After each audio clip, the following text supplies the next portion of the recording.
বন্ধুরা, আমি ফুটবল থেকে মমিতা। আজকে আমি নিয়ে এসেছি একটা নতুন তরকারি, এঁচোড় চিকেন। এঁচোড় চিকেন আপনারা খেয়েছেন?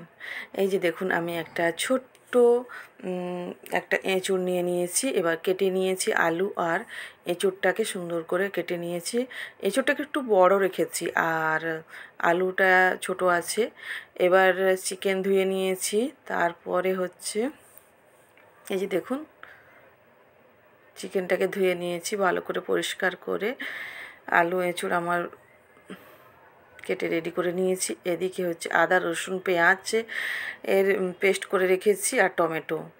এই কড়াইতে তেল গরম করে এই যে আমি আলুগুলো দুটো করে সব ছেড়ে দিচ্ছি। আলুগুলো ছেড়ে দিচ্ছি আস্তে আস্তে করে। সবগুলো তুলে দিলাম আলুগুলো। দেখুন, আলুগুলো আমার ভাজতে ভাজতে পুরো লাল হয়ে গেছে। একটু হালকা নুন হলুদ দিয়েছি। এবার লাল হয়ে গেছে, এটাকে আমি তুলে নিচ্ছি। এবার সেই কড়ার তেলে একটু ঘি দিয়ে দিলাম। এবার তুলে দিব এঁচোড়।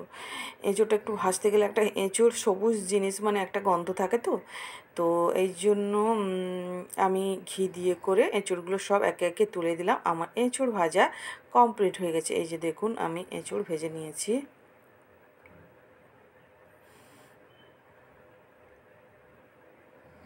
আমার এঁচোড় আলু ভাজা পুরো টোটাল কমপ্লিট। এবার ওই কড়াইতে আরেকটু তেল দিয়ে এবার চিনি দিয়ে দিলাম। চিনিটা গরম হবে ভালো করে। এবার দুটো তেজপাতা দিয়ে দিয়েছি। চিনিটা এখনও গরম হয়নি। এই যে দেখুন, চিনি গরম হয়ে গেছে। আমি হলুদটা দিয়ে দিলাম। এরপরে দিয়ে দিচ্ছি লঙ্কা আর সামান্য পরিমাণ জল দিয়ে দিচ্ছি। এবার দিয়ে দিচ্ছি মশলা। আমার পেস্ট করে রাখা হচ্ছে আদা রসুন পেঁয়াজের গ্রেভিটা আমি দিয়ে দিচ্ছি। এই যে আমি ভালো করে নেড়ে নিচ্ছি। ভালো করে মশলাটাকে সুন্দর করে নেড়ে নিচ্ছি। এই যে দেখুন, তারপরে দেখুন নুন দিয়ে দিলাম। পরিমাণ মতো আমি নুন দিয়ে দিচ্ছি। আর টমেটো ভালো করে দিয়ে নেড়ে দিলাম একবার সুন্দর করে, যাতে টমেটোটা গলে যায় সেইভাবেই করতে হবে। এবার ভালো করে টমেটো সুন্দর করে নেড়ে নিতে হবে। এবার দিয়ে দিচ্ছি এই যে দেখুন ধনে গুঁড়ো। এবার দিয়ে দিচ্ছি ধনে গুঁড়োটা দিয়ে দিলাম। এবার গরম মশলাটাও দিয়ে দিচ্ছি আর দিয়ে দিলাম চিকেন দিয়ে ভালো করে সুন্দর করে আমি নেড়ে নিচ্ছি। দেখুন, সুন্দর করে বারবার করে নেড়ে নিতে হবে। ভালো করে নেড়ে নিচ্ছি। এই যে দেখুন, সুন্দর করে ভালো করে চিকেনটাকে ভালো করে কষতে হবে।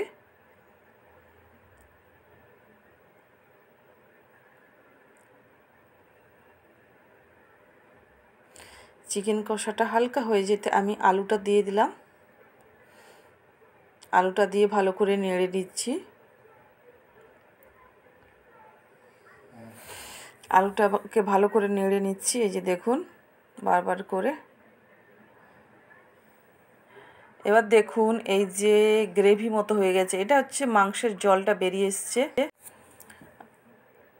এবার দেখুন, এই যে ভেজে রাখা এঁচোড়গুলোকে সুন্দর করে তুলে দিচ্ছি একে একে।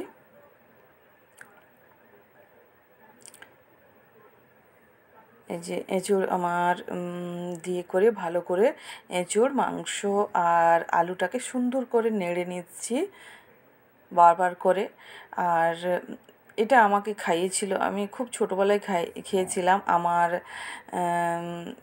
মামার বাড়ি দিদা খাইয়েছিল। আমি তখন খুব ছোট ছিলাম, তখন দিদা এটা বানিয়েছিলাম, দিদার হাতে ফার্স্ট খাই, খুব সুন্দর লেগেছিল। চিকেনের থেকেও আমি বেশি পরিমাণ এঁচোড়টাকে খেয়েছি। এঁচোড়টা খুব ছোট্ট এবং নরম হলে খুব ভালো হয়, খেয়েছি। তারপরে মা বানিয়ে অনেকবারই খাইয়েছে। জল তুলে দিলাম, এই যে দেখুন আমি জল তুলে দিয়েছি। এই যে আমার, এই যে দেখুন আমার হচ্ছে এঁচোড় চিকেন রেডি। আপনারা খেয়েছেন কিনা নিশ্চয়ই জানাবেন।